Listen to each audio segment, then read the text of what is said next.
Hi, and welcome back to Thinking Kingdom Thoughts. I'm Tracie, and I just want to thank you for coming back every week and joining us and hopefully enjoying it.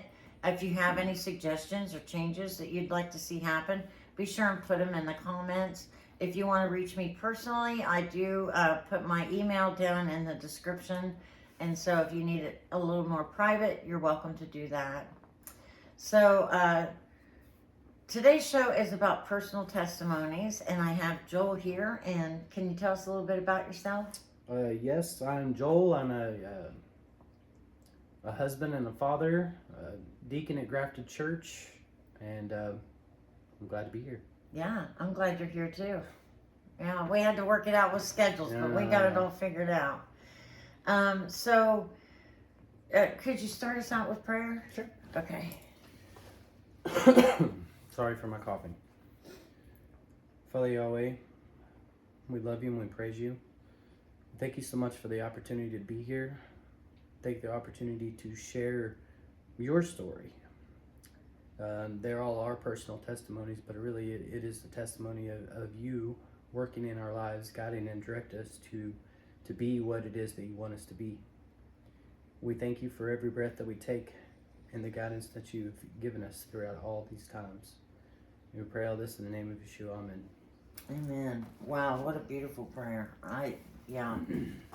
And you don't have to apologize for coughing. They went through my season when I didn't even realize at the time that I was having pulmonary embolisms. That's right. I was coughing up blood clots and then had that go into my lungs. So don't apologize for the coughing. I think they've gotten used to it from me. Yeah, that was such a time. So how long has your walk been with Yah? Well, I grew up in church. My father was a deacon. My mother was a guitar playing and singer, Nice. worship leader.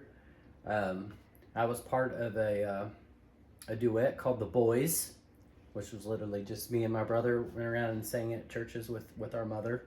Oh, wow. As little kids. We were little kids.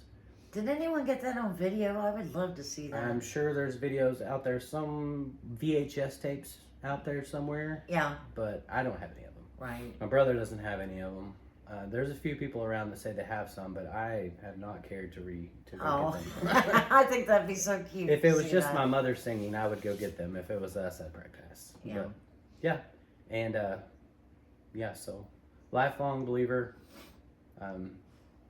That when we get to the testimony portion, we'll see where that kind of gets skewed. But yeah, that's okay. So, what is your kingdom thought during difficult times? Well, kind of where I'm at right now with my kingdom thoughts, as far as where I think everybody should be is this. Yeah. To me, the greatest gesture in the whole world of faith and trust is a little kid reaching up to grab their parent or adult that's in charge. Yeah. It's so powerful, and I think that's where we all should be right now with the Father. Yeah. Through all that's going on and everything that's coming. So that's my thought. Yeah. That's a beautiful thought too. I mean, it makes me cry every time because I have a bunch of babies and they do this all the time, and it just melts you. Yeah. I know. When my grandbabies or my sons did that, you're right. It just. Especially when they're tired or they need you, and when they reach up to you like that, that is just to me that's a perfect picture of how we should be with the Father. Yeah. At all times. I agree. And when we do worship like last night, that was pretty amazing. Yeah. I had my hands up most of the time. So how did you get started with Torah observance? Well, my wife and I started.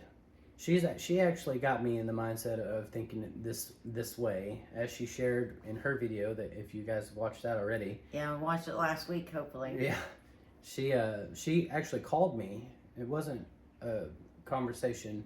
She actually called me and said, "Look, I just really feel like we need to analyze some things." And it was right after we had celebrated Christmas with our newborn baby, that she didn't think that we should do Christmas anymore, and that the two of them probably weren't going to do Christmas anymore. So that's what led us into the research and kind of going that direction. Yeah. That's really where it all started. Yeah. So were you kind of taken back by that? Like, hey, what is this? Because I get that question that, wait a minute, that's his birthday. Why, if you're going to be a Christian and believe in him and walk with him, why aren't you doing this? I wasn't. You know? I wasn't necessarily taken back about the Christmas part. My family, as I'll share in my testimony, there wasn't many of us, so Christmas wasn't as huge a deal as it is in some families. Okay, gotcha. But being a newlywed with a small child, the thought of doing anything separate from them really, took me back. Yeah, So, that would. But That's the true. Christmas part, not so much. Yeah. But, Well, it's turned so commercialized too. But, oh yeah. If you don't understand, and you're watching this and haven't known very much about the Torah, we follow God's feasts, His holy days, not the people's holidays. Right. And there's a difference between that. And if you ever need to know those differences, feel free to make a comment or email. And I can send you in a direction that kind of a path that I discovered it from. So, Right. So what is your favorite scripture? Well, I'm kind of weird.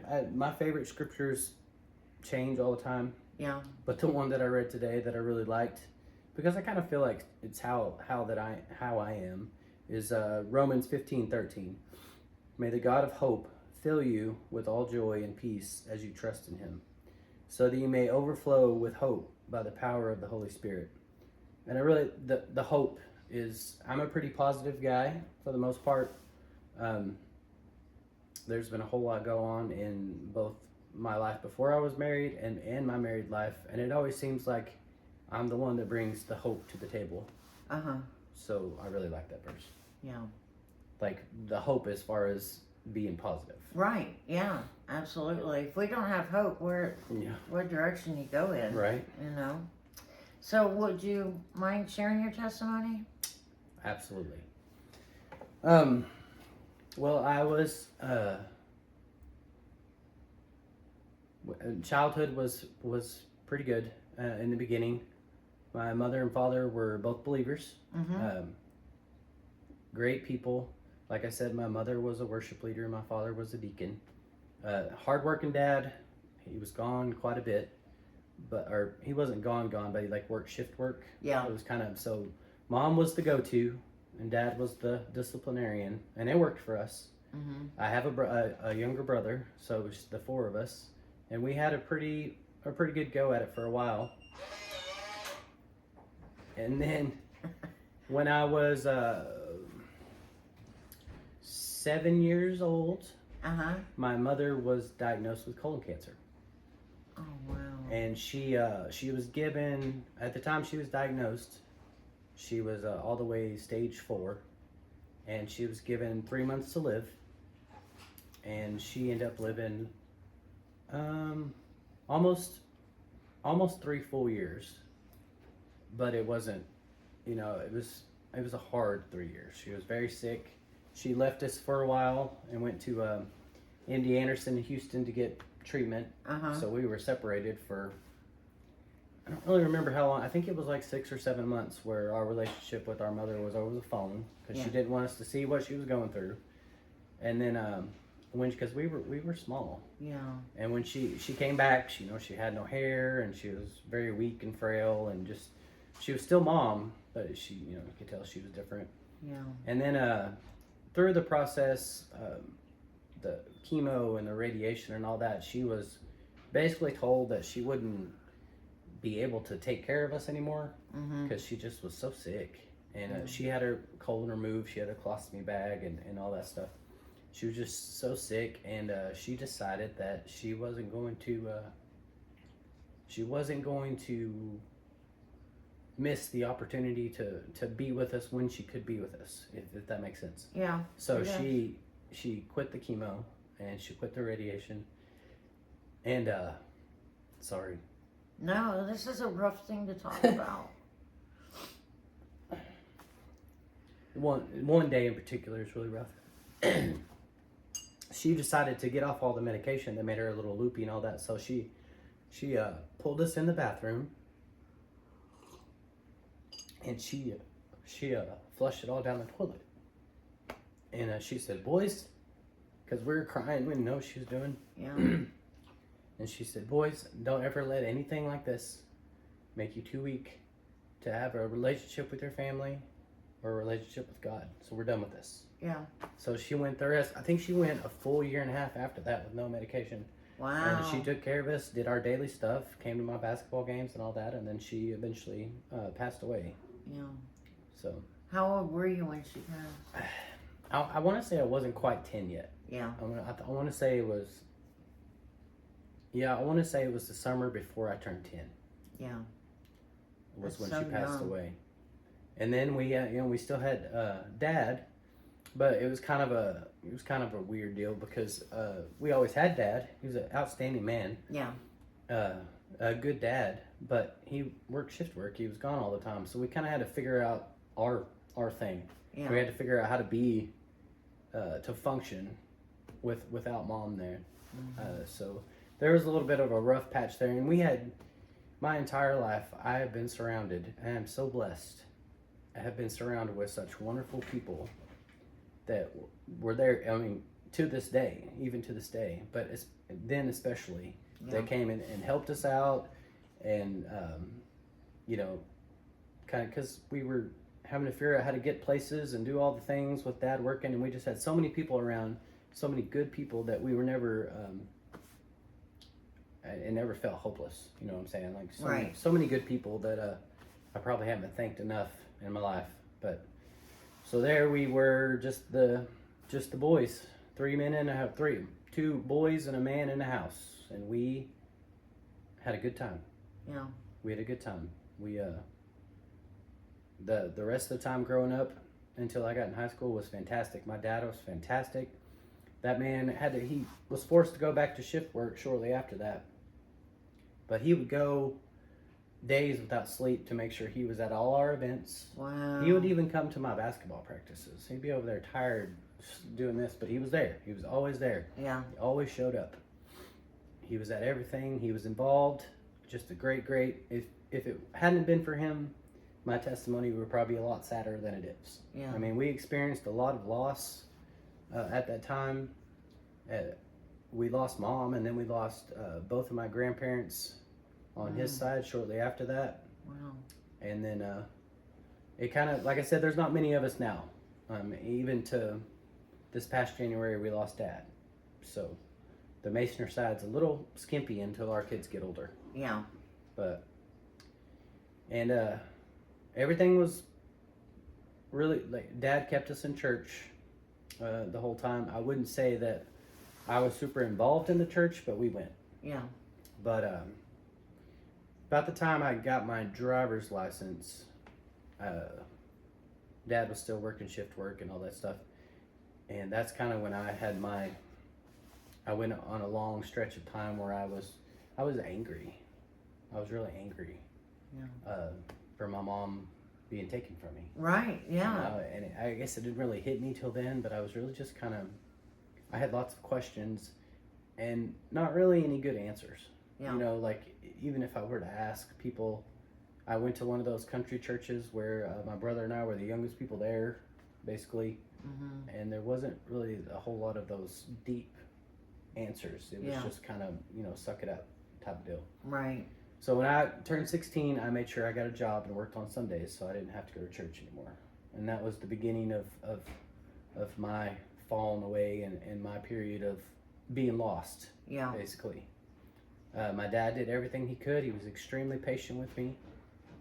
I continued to disappoint through lots. I worked hard, and I was really good at doing what he did, which was show up. I was really good at showing up and being where I was supposed to be. But I fell off pretty hard. I started drinking and smoking, and if there's anything you could experiment with, I would. Yeah. And I'm always kind of been the same. Like, I was always a kind person, but I wasn't a good person. I would do whatever I could to have a good time, if that makes sense. And No, we have a lot of flesh in us. yeah, and then leave people in my wake. Like, I was not nice to some people. So, and it eventually led to me just continuing to be pretty crazy and living kind of the bar hopping life. Yeah. And stuff like that, and eventually leading to getting in trouble. First of all, I met my wife in December. Before I met my wife, I had impregnated someone. So I met my wife and then had to almost immediately explain to her that I was having a child with someone else. So I met her in December. My first child was born in January. Wow. Yeah. So I basically had to tell her everything that was going on there and hope that she chose to stay. Yeah. Which she did. We've been married almost, this is what, our 16th year? Yeah. 16th year of marriage. And then not too long after that, I got a DUI. Got arrested. Deserved it. And then after that, became I still was a little bit wild, not too bad, but I wasn't doing all the things that I should as a husband, that's for sure. And our son was born, Boston was born, and Danielle basically told me, this has to stop. Like, we're going this way, and you're staying the same. Something has got to change. Yeah. And it really kind of hurt my feelings, to be honest. I thought everything was okay. Right. And then I realized what she was saying. Yeah. And then we kind of started on our path to leading to where we are now. Yeah. But especially with, around, as we talked about a minute ago, the conversation we had about the Christmas and them doing one thing and me doing another, that really kind of started us into studying and looking into things. And we did try churches, but it kind of felt Disgenuous. we weren't getting fed. Yeah. We weren't getting fed. We were listening to the stories that we'd heard before. There was nothing new. There was nothing in depth. It was all surface level stuff. Yeah. And it just felt like something was missing. Yeah. And I didn't even really realize that something was missing. No, you didn't. No. I thought we were doing good going Yeah. through the motions.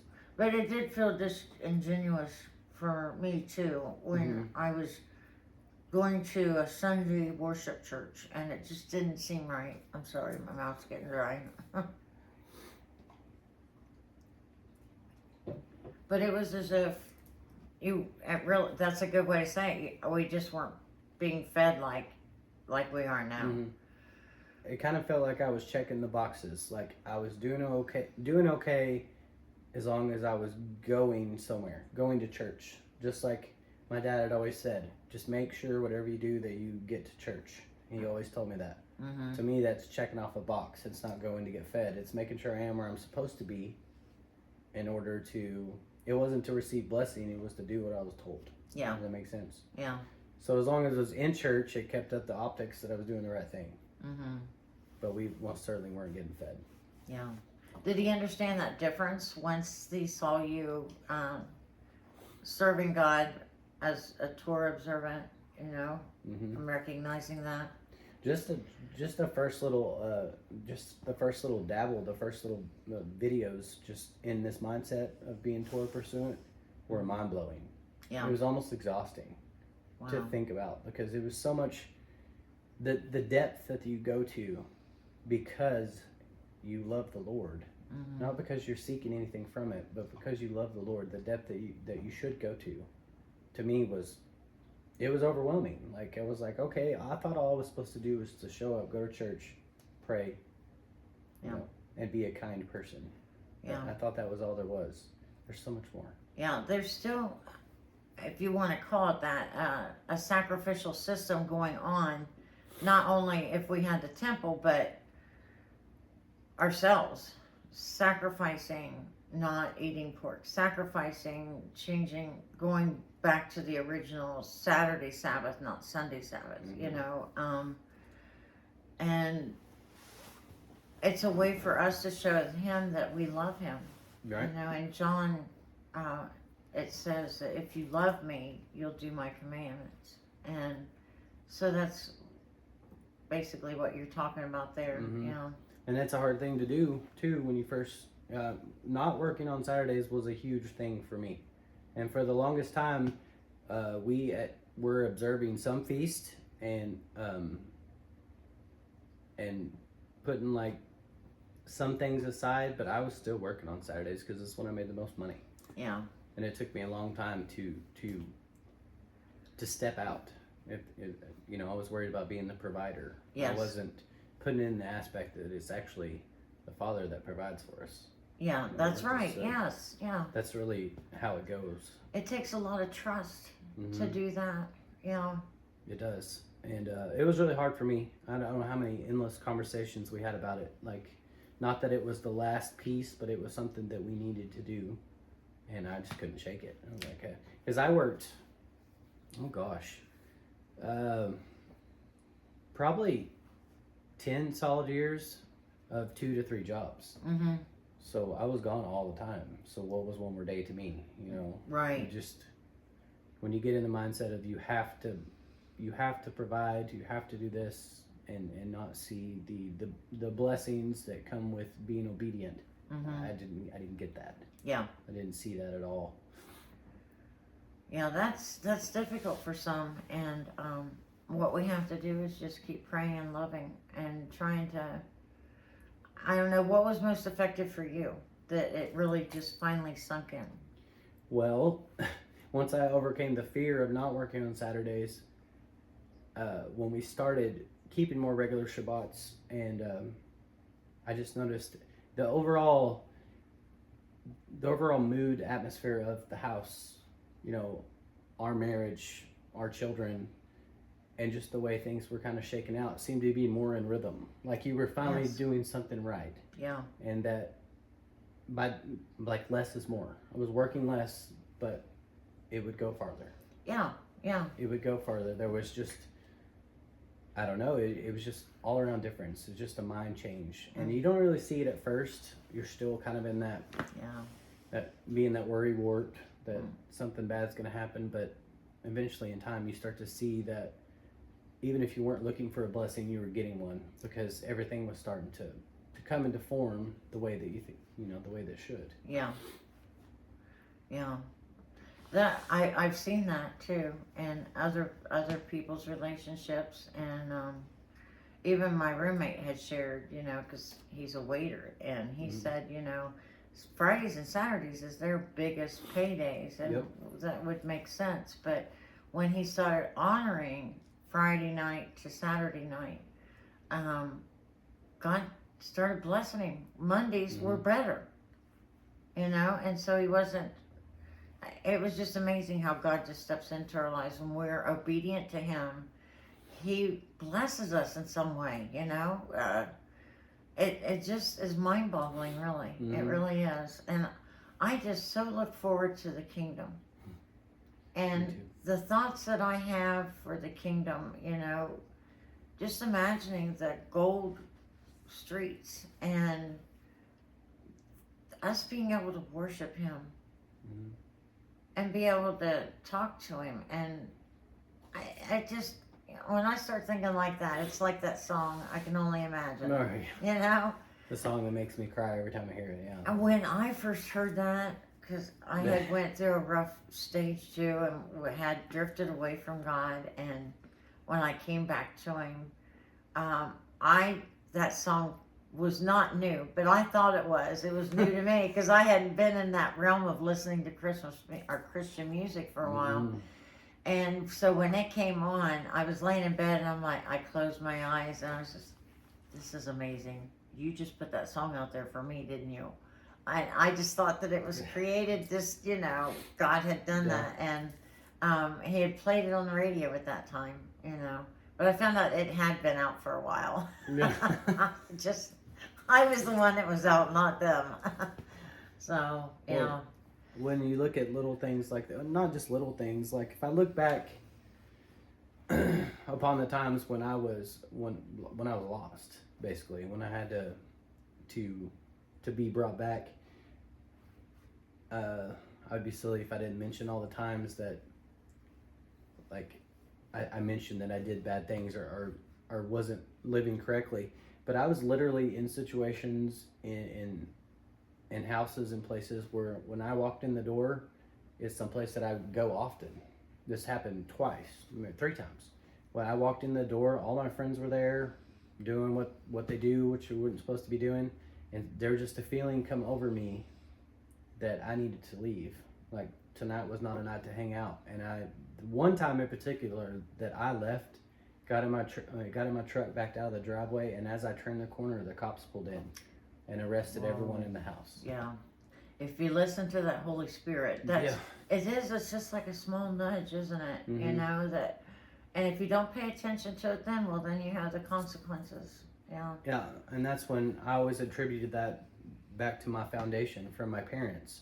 You know, getting me in church and teaching me the way that they did. Because I always, even when I was out doing all the worldly things, I always felt like I would be okay. Like I would come back, like something was with me that other people didn't have. And not that doesn't make any excuse for the stuff that I did, but I always had that in my mind that everything would be okay. Yeah. But he gives us a peace like that, doesn't he? Sometimes. Yeah, you know, I didn't know what that was until later on in life. I just thought I was pretty lucky. Right. And yeah. It wasn't the case at all. Yeah. Well, the world uses the word lucky instead of a blessing, and you know, instead of like us women being helpmates, you know, and being able to like see something that maybe y'all don't see, and it was like, hey, you know, what about this? The world doesn't see us as helpmates. The world would say, oh, she's nagging, you know. Right. And that's sad because then the marriage suffers. And if the evil one can get a marriage to suffer, I don't know who this word is for, but I feel like it's coming from him that, you know, strengthen your marriage and honor God and try and deter from what the world would tell you. You know. No, that's absolutely right. In fact, we had my wife and I, we thought we were good. Thought we were set on children. Did you say that in your testimony? Okay. Go ahead. We thought we were set on children. We had 4, and our youngest was like 6 or 7, and we thought we're good, we're done. I actually had a vasectomy, and so we were definitely done. Yeah. And it was working. And then my wife started mentioning, she was like, did we do the right thing? And I think she must have said it 100 times. Yeah. Did we do the right thing? Did we do the right thing? And I was like, of course we did the right thing. And what I said was, we're being responsible because we can't really afford to provide for any more children. Completely the wrong answer. Yeah, because God's our provider, right? So as you were just talking about, as my helpmate, she continued to put this, you know, this thought into my head when I really started to contemplate it, and I was like, did we do the right thing? Right. Did we do the right thing? So I woke up one night. I'm not going to say I heard an audible voice because I'm not sure that I did, but I woke up in the middle of the night, and all that was on my mind was, why are you blocking my blessings? Wow. And I was like, what? What does that even mean? You're so obedient. Yeah. And the very next day, Danielle mentioned again, do you really think we did the right thing? And I was like, oh my gosh, that's it. That's what it is. So the light bulb goes off. Yeah. we began the process of calling around to try to find a vasectomy reversal, which is not as easy a thing as you would think to find. Yeah. Some states don't even allow it, I'm pretty sure. Wow. I didn't know that. Did you guys? That's pretty. At least not how we did it anyways. Yeah. But, Because we did outpatient. yeah, because we did outpatient. Oh, okay. I didn't go to a hospital and everything because getting a vasectomy is one thing. Getting a vasectomy reversal is so much more terrible. Oh, yeah. But we did it. We didn't have the money. I'm not even sure how the money got there for us to get it done. Yeah. But it showed up and we did it. And we walked in there. It had been 6 years since we'd had a child. We walked in, and I think our percentage chance of being successful was like, I don't know, in the 60s maybe, 60% or so. Yeah. And after we did the procedure, and they tested they tested me afterwards, and they said, your percentages dropped significantly. We're talking like 16% chance that this actually was successful. Wow. And I was like, oh Lord, I just went through a lot of pain and all this, and it's not even good. Maybe we didn't hear correctly. I had a little bit of doubt, if I'm being honest. I had a little bit of doubt. Yeah. And then we had a miscarriage shortly after that, and I thought, but now sitting here, we have 2 more boys. Yeah, isn't that amazing? And they are so cute. Oh my goodness. All your children, they look like they come out of a magazine. They're just so perfect in so many ways. All the kids really. There's so many families at our church that are blessed with such good kids. Yeah, and it's definitely a blessing. Those 2 boys they are not like our first group of kids. They're wild. They're smart. I mean, not that our other kids aren't smart. They're smart. But they were so calm. Yeah. We thought, man, we really got this parent thing down. These kids are calm. They do what they're told. And we had these 2. And we were like, where's the books on parenting? Like, where did it start? Where's the introduction? Like, how do you return this? Is there a return policy? But I guess we have to go to the Bible for the instructions. Yeah. But it was fantastic. That was something that was monumental in our walk, I feel like. Yeah. Just a time to, just when you think you got it all figured out, and you're checking the boxes, you're going through life, it's routine, and the Father's like, whoa, how was it? We're not done here. Yeah, you didn't include me in this decision. Yeah, you didn't, exactly. We didn't include him in the decision. And he's like, hey, from now on, come to me first. Yeah. And we are listening. Because since that time, we have, we go to church at Grafted up here in Yukon. We were driving from Ada, an hour and 45 minutes one way. Wow. Every Saturday. And we'd been praying for a few years that if we got the opportunity that we would come up here, that we would move up here. Right. And it just so happens a new family moves into the church, and the second time I see him over there sitting by himself, and I'm like, I'm gonna go talk to that guy. I don't want anybody sitting by themselves. And we got to talking, and he was like, hey, I work for this company up here in the city. And I was like, oh man, is this my opportunity, or is this what you're telling me, Father? And I interviewed for the job, I got it, and we moved. That's so amazing. And then we've moved again, and now we moved closer to where the church is going to be. Yeah. And just kind of, we bought property. Everything's just kind of following the Father's will in our lives, as scary as it may be. Yeah. Because we lived in the same town our whole lives. Right. That was a big move. I think I was like 36 when we moved out of there. So we lived in the same place for 36 years. Yeah. All our friends were there. All our family was there. All her family was there. Yeah. You go up for gas and you come back 2 hours later because you saw this one and that one and this one over here. And yeah. I think the first thing that I was concerned about when we moved, I was like, Danielle, where did I get my oil changed at? Right. The same dude that changed my oil my entire life. Yeah. I started doing it myself. Where do I know where to go? I gotta Google places to get your oil changed. That's ridiculous. Yeah. Oh my. Just it's little stuff like that, and as it keeps going, I don't know. Just like Danielle had mentioned in her testimony, just getting to Grafted in the first place. I did not want to go into that building because I knew the second that I did, I was not just going to get held accountable for who I was in the past. I was going to get held accountable each and every day because this is where the Father wanted me to be and things were about to get real. Yeah. And it was so true from the beginning. Right. But did you notice that he takes us in such a kind of a gentle way, like reminding us that he's with us. We're not alone. We're not going to go through this alone. Mm-hmm. He is there walking us through, and he does it in such a manner where he doesn't do a 90-degree turn. And, well, I guess if he does, he's there with you when he does. I should say it that way. Mm-hmm. But yeah, I didn't get to share this with your wife, but when we came out, Michael had been offered the job out here in Oklahoma, and God was just opening up doors out here and slamming shut the ones in Ohio. And So when we came out, I believe it was October, when we first pulled into the driveway of the parking lot of Grafted Church. And I remember we got there at 4 o'clock, and Michael goes, well, no one's here. And I said, well, it doesn't start until later on. I said, I think they eat at 5 and services start at 6. And he goes, okay. So he pulled out of the parking lot. And I'm thinking, we're coming back at 6 or 5 o'clock even, you know. We didn't return. And it was months. It wasn't until February that we finally started going to Grafted. And I think we both knew it was going to get real. Mm-hmm.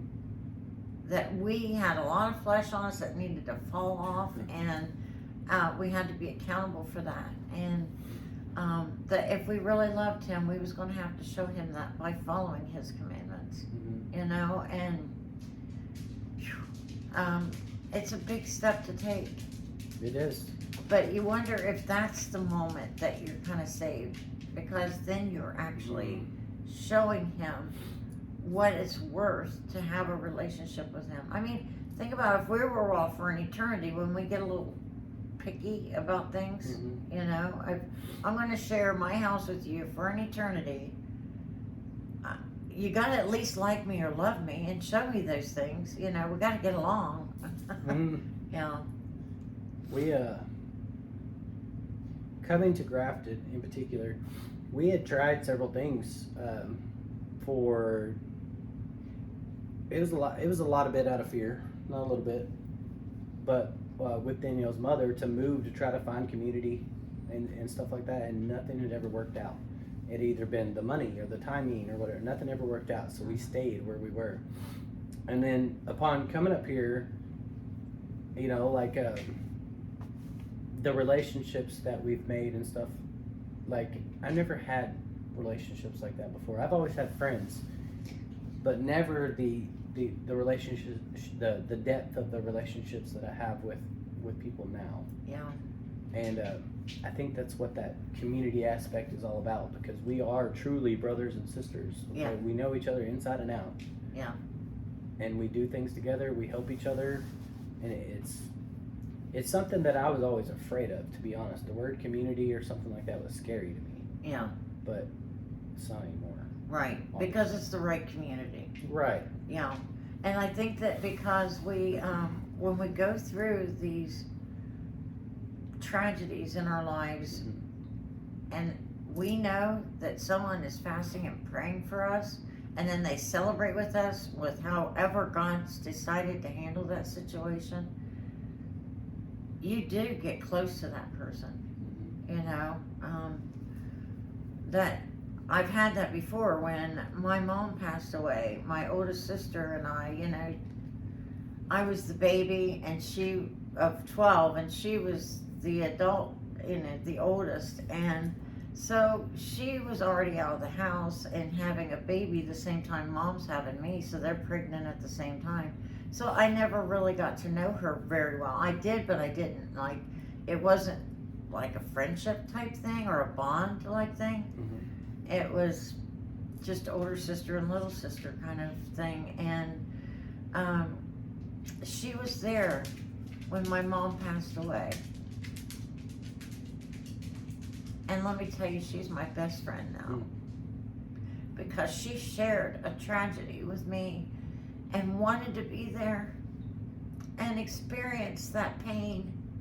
Mm-hmm. And it drove me really close to her because of that.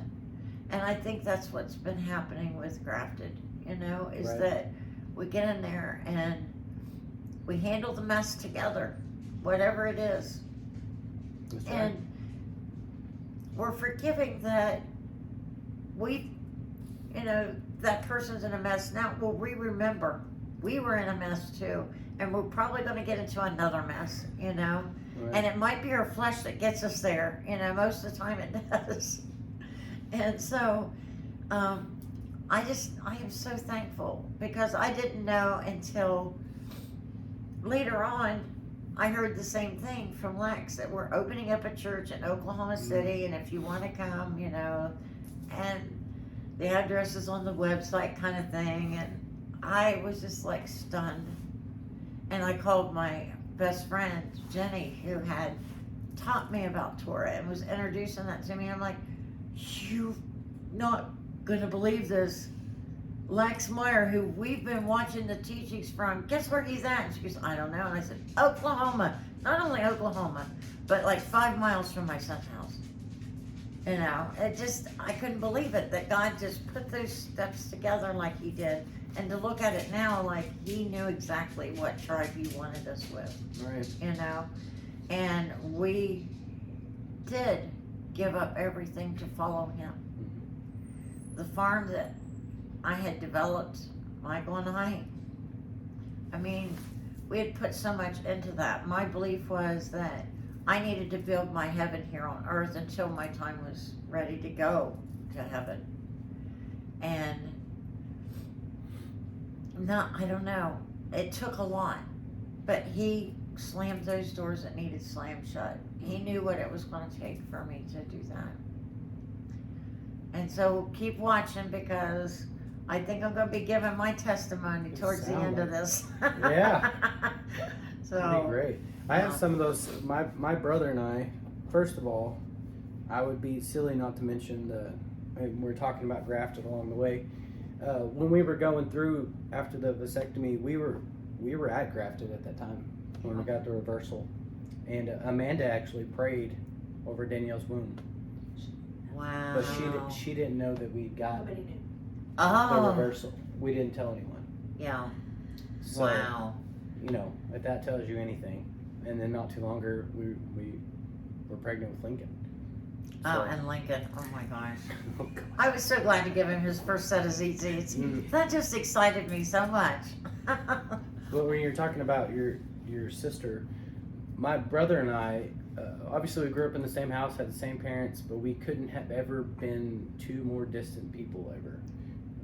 I think as little kids we were okay, but the older we got, the further we grew apart, if that made sense. Yeah. We loved each other, and even when we weren't talking, we loved each other. We did not. Oh yeah, yeah. I didn't care to be around him at all. Well, my dad passed away after 5 years of dealing with dementia. Passed away in January of 22, and so it's been a year. January 22, he passed away, and before he got too bad sick, he had told me. My dad lived, it was so weird. My dad lived with my brother for all those years, and he took care of him. But even making the effort to go down there to see my father, who I love dearly, this is my very best friend. I know. You spoke very highly of him. Having to see my brother all the time was not. I didn't like it. I didn't like that he was there, and it bothered me, if I'm being honest. Yeah, I know exactly. I mean, it's the same situation I went through. Before he got too awful sick, my brother had started a mapping business, and my dad told me one day, he said, I'd sure like it if someday that you two would be able to work on this together. Wow. And so after he passed away, yeah, you just told me. That's Yeah. just amazing. my brother called me and was like, hey, I got work, you know, if you want to work in your spare time. And I didn't have any spare time. I actually took off from my other job to go map. And I went and mapped, and my brother was like, well, how about we do a little bit more? And now we're in business together. I mean, he still owns the company. We're in business together. How long I've done it now? A year now? And the business is flourishing, and we have never been closer. Wow. That's so amazing. So God works all those things out. yeah, it's all of them. and it's so great. It like literally feels like a burden has been lifted from me, because I wanted to love my brother and like my brother. I just didn't.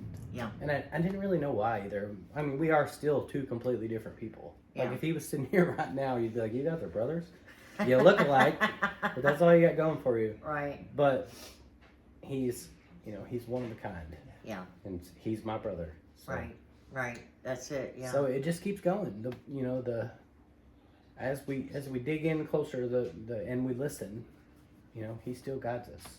Yeah. And brings us to where we need to be, because that's where I needed to be. Yeah. That was one thing that had to be done. Right. So No, I agree. I feel like that same situation with myself, and my sister. I didn't know why. She was always good to me, you know. But there was just that something there that just, Mm-hmm. you know. No, I understand completely. Yeah. So we'll just keep loving them now and having fun doing it this time. Yeah, Yeah. He Yeah. was just texting me a minute ago about taking my kids for a couple of days. Never would have thought that a few years ago. Oh, I would have said no. Right. But the problem was the adults didn't like each other very much. The kids loved each other. Sometimes you got to learn from the kids too. That's we it, should have looked exactly. at that and been like, "Hey, we need to do better." Yeah, someone else told us that once. Yeah. Jesus, didn't he? Yes, he did. So Absolutely. watch the children and Mhm. act like them. You know, kids can be very forgiving. They'll punch each other in the face one minute, and then the next minute they're going, "You want this toy?" Or Absolutely, yeah. you know, Kids are amazing. You can learn so much. I mean, my gosh, I think I learn something every day from Lincoln. Something that either good or bad, but something every day. Yeah. And I don't know, Cohen's not gonna be different. Yeah, I Right. kind of hoped that he'd be a little calmer, and it's not happening. It's not happening. Well, whatever it's it all is, the it's same. iron sharpening iron. It Yeah, sounds that's like, right. yeah.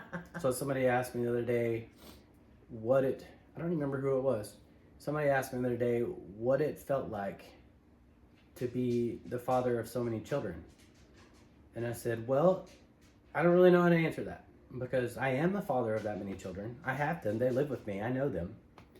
But I still feel like I'm 40 going on 12.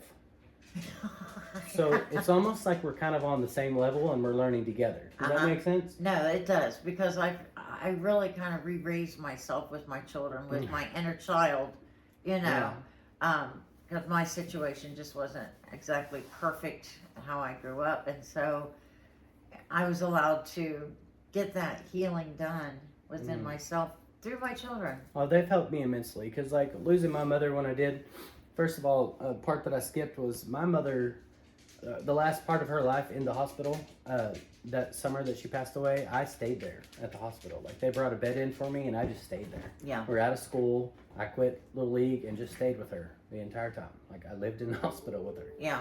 Until she passed. And in that time that we got to spend together, she basically told me everything that was going to happen. She was like, look, you're my son. You're going to be crazy. You're going to mess up. You're going to worry your dad to death. And she said, don't ever doubt him or give up on him. No. Yeah. And what else? And she prayed over me and all things. Yeah. And so after she passed, I had to grow up really fast because we all had to grow up together. Yeah.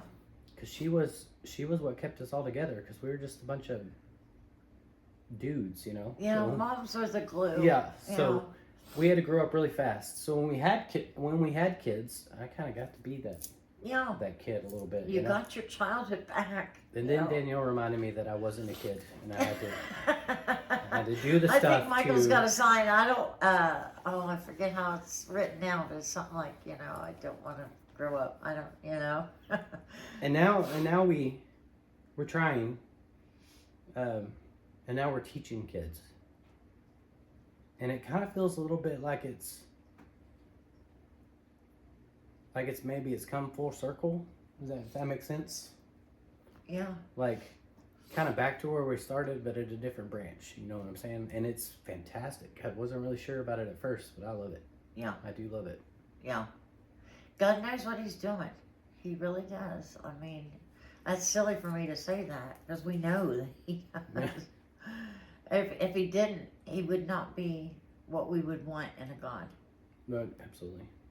He's got to be mighty and powerful and all-knowing and everything, or it wouldn't be the God I would want to follow, And sometimes we were having this discussion the other day too. I feel like sometimes people put God in a box because they're looking for miracles. They're literally looking for miracles. If I can get that miracle, if I can see that thing happen, then I'll gladly follow. Right. It doesn't always work that way. No, it really doesn't. Personally, which I guess we're going to share again, I've seen miracles. I was in the room. Yes, he was. But I wasn't waiting on that. I was already there. Yeah. But that would have been a moment if Good. I'd have been waiting. Oh, yeah. Oh my gosh. Yeah, for sure. You think I'm crying today? You wait till we get to that one. Well, you guys have got a lot to look forward to. The miracle season should be starting around May now. I thought it was going to be the first of the year, but I was wrong. So, but yeah, oh my goodness. And the fasting and praying that was going on during that time, Absolutely. it taught our tribe a lot. It really did. And we got so many blessings out of it. Wow. Oh, well, Joel, I appreciate you coming today. Thank you for being patient with us and Oh, allowing yeah. us to finally get here. Well, I'm really you had glad to be patient here. with me too, because I think I bailed out once too. Yeah, you so. bailed out once. I think we bailed out like 10 times. But look at what we ended up with. I knew it was going to be good because the evil one just kept putting things in our path, and we're like, no, we're Pac-Man. We'll just eat that up and go on. Honestly, I thought it was going to happen again today. Wow. We pulled up to drop the boys off, and the car started making a funny noise. Oh, wow. And I even said, do you think we need to call Tracie and or at least take this by the mechanic first to see what he says? And then it stopped. Wow. It stopped doing it. So. He's been our mechanic before too. Yeah. Yeah. He wanted it heard, and he wanted it heard this week, not before. Yeah. Well, again, folks, another good show, I think. And if you ever decide and think that someone else will benefit from it, feel free to share it. And in the meantime, enjoy God's journey.